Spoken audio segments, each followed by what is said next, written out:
And from security now, we'll switch gears to politics. Jeffrey has this one. Let's bring in Mr. Matthias Tsado. He's a development and leadership strategist. He joins us from our Abuja studio. Mr. Tsado, thank you so much for coming on the program. Good morning. Thank you, Jeffrey, and thank you, Kayode. Thank you, Bukola. And congratulations to Kayode for a beautiful award that you just won for China's television and for yourself and for your team. Thank you. I'm glad to be with you guys this morning. All right, fantastic. So we're shifting gears from national security to our politics, which has taken a very interesting turn in recent months, and it's going to, the alignment and realignment will continue. We're seeing political parties gearing up literally. The campaigns have started, whether we agree with it or not, whether INEC is seeing it or not. The campaign started way before now and is even building momentum. But my first natural question is always about possible characterization of all the interplay of the political parties and the players in the system. The APC is advancing strongly as far as the political party is concerned. They now have, by the first quarter of 2026, we can almost estimate that they will be gearing up to almost 30 governors in their fold, leaving the PDP maybe with 4 or 3. I don't know how many will be left in the PDP. And then you have other parties that just have one candidate. On the other hand, the other parties are saying that this is not a natural movement, that this is divide and rule tactics by the Bola Tinubu administration, tactically demobilizing the opposition to make sure that it has a smooth sail. We can go on and on, but what do you make of it? Well, thank you very much for having me again.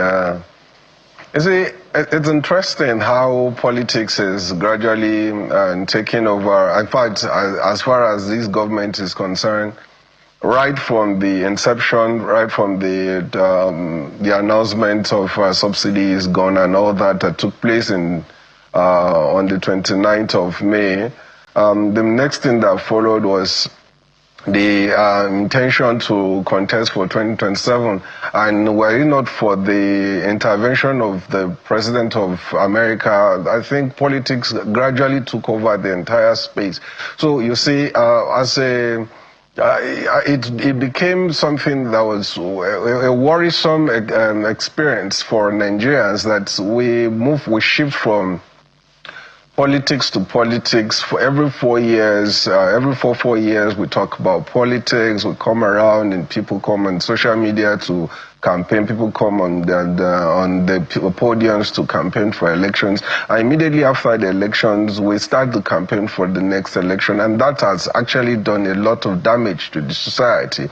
Now, looking at what is happening at the moment, I am not particularly bothered by the defections that is taking place in the political space, because I believe strongly that I've been an advocate for a people-led politics, people-motivated politics, and I'll be very, very quick to point my fingers to one of our politicians that on one event that appeared on Sunrise Daily, I think I labeled her or called her the star girl of the National Assembly, and as of today, I can boldly declare her as the star girl of Nigerian politics, which is Senator Natasha. Everywhere you turn to today, we're at least for the first time in a very long time, we have been able to identify certain individuals who are not really bothered about, who are not out there just campaigning from election to election, but that they are able to deliver to the people. So with such kind of examples, I think there are some kind of hope for us that we can get it right, because by my assessment, as at today, the most popular politician in Nigeria is Senator Natasha. It's a great thing that we have such kind of individual, and people are now advocating for that kind of person to be leaders in the society.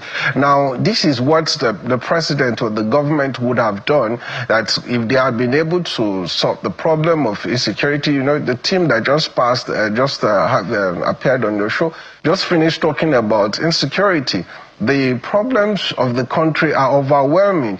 As at today, the 4 major cardinal points of macroeconomic measurements in Nigeria, which is inflation, which is the level of debt and the unemployment and all that. Every single, how would I pull it? Every single indicator pointing to the negative direction that the government is not doing well. So I think what they are trying to do is to use their failure, or use their what they call strategy, to cover up for their failure, which I think it's not going down well with Nigerians, because anywhere you turn to, Nigerians are much more aware of what is happening in the society today. So for that reason, they can't use the political strategy or the political jagabanism that they have called it. I don't think that can work for the president. And I believe that with all of this that is happening, it's still a clear possibility that the opposition will get it right. And once they're able to get it right, this government will be put on its toes. Well, interesting submission there, Mr. Tsado, and thank you very much once again. The government will tell you inflation rates, we're doing well. We're nearing the 15% target. Yes, there was a rebasing, so it sort of changed the figure majorly. They'll tell you unemployment too. We're not where we used to be. We're no more at 33%. Again, there was a rebasing that was done to give us the current figure that we have right now. There's a big debate around debt. Is our debt sustainable? They always tell you that's the main issue.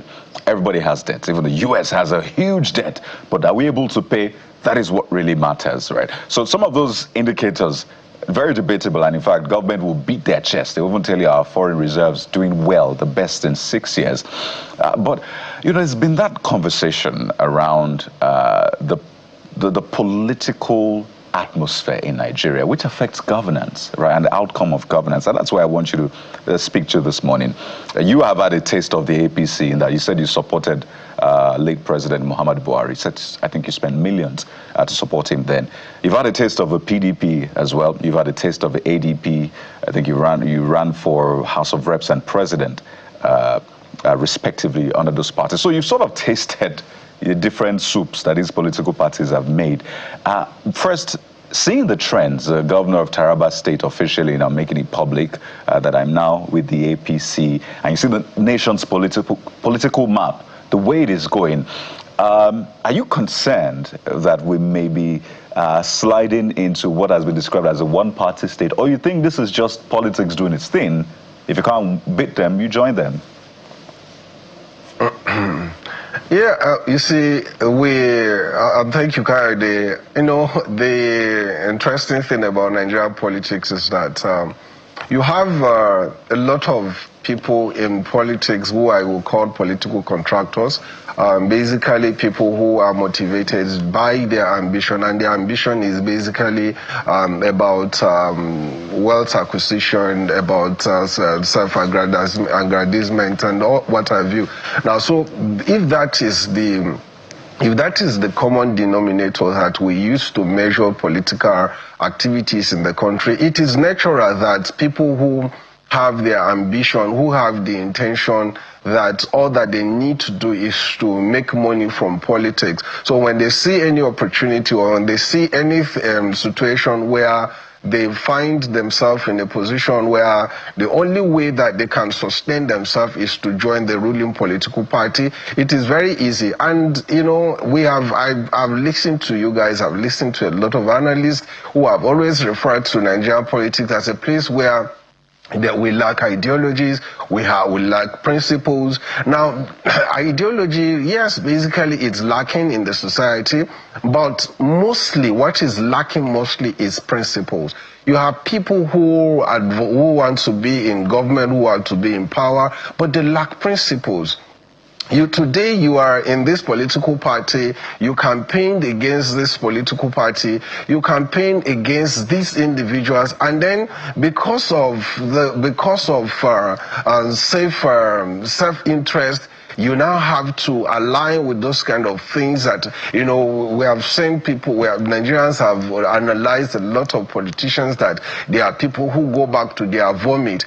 Personally, I have been on the side of the people, advocating for a people-led society, that we can have a better society.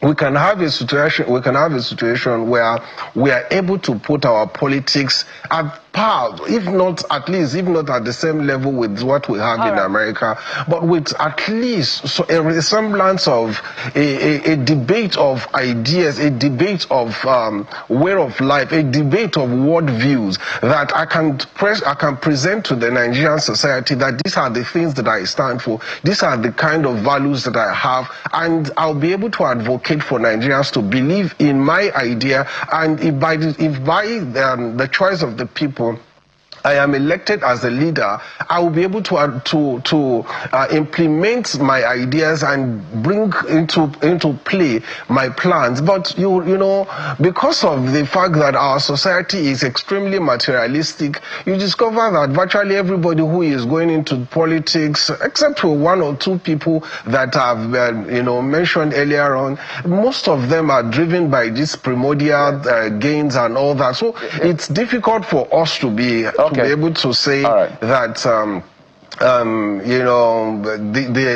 those guys who are rushing into the APC today, I strongly do not believe that they are going into the APC because they believe APC is doing well. Mr. Tsado, we're totally out of time. I just wanted you to land on your thoughts, but we're totally out of time. I think your points, they're actually well noted. It's one of the things we're all grappling with. What I, earlier in my remarks this morning, I called juvenile politics, where they just move from helter-skelter all over the place, depending on where their destiny will be preserved politically, for what you call lack of principle or lack of ideology.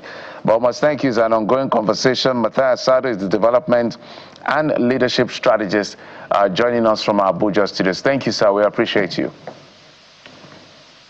You're welcome, Jeffrey. Thank you.